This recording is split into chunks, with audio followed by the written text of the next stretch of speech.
Dear students, welcome you once again to my daily grammar class. দেখো আজ আমরা একটা গুরুত্বপূর্ণ বিষয় নিয়ে হাজির হয়েছি।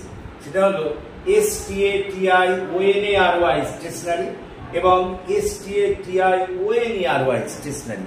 এই দুটো শব্দের মধ্যে পার্থক্য কি? দেখো উচ্চারণগত দিক দিয়ে তো দুটোই এক, কিন্তু স্পেলিং তাদের মধ্যে একটু পার্থক্য আছে। কিন্তু এই দুটো শব্দের উচ্চারণ প্রায় একই হওয়ায় প্রায়শই তোমাদের এই দুটোর ব্যবহারকে কেন্দ্র করে একটা কনফিউশন দেখা দেয়।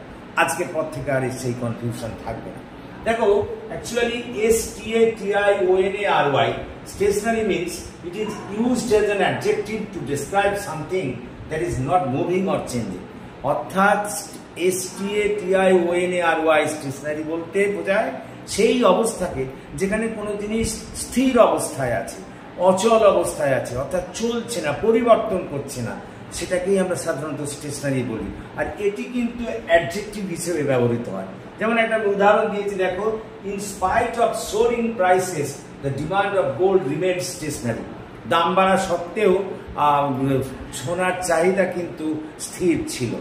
তারপরে আমি দেখো STATIONERY স্টেশনারি কথা বলেছি। It is used as a noun to refer to writing materials and office supplies.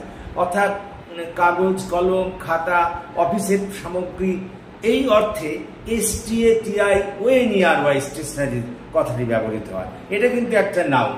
দেখো আমি এখানে উদাহরণ দিয়েছি, the students need to buy some stationery for facing their examination. পরীক্ষার সময় ছাত্রছাত্রীদের অনেক খাতা, কাগজ, কলম ইত্যাদি প্রয়োজন হয়।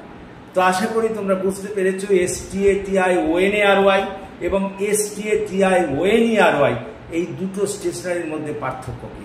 এরপর থেকে আর তোমাদের কোনো মিসকনসেপশন হবে না বা কোনো কনফিউশন দেখা দেবে না। So thank you for watching and listening. So please comment, share and subscribe to my channel.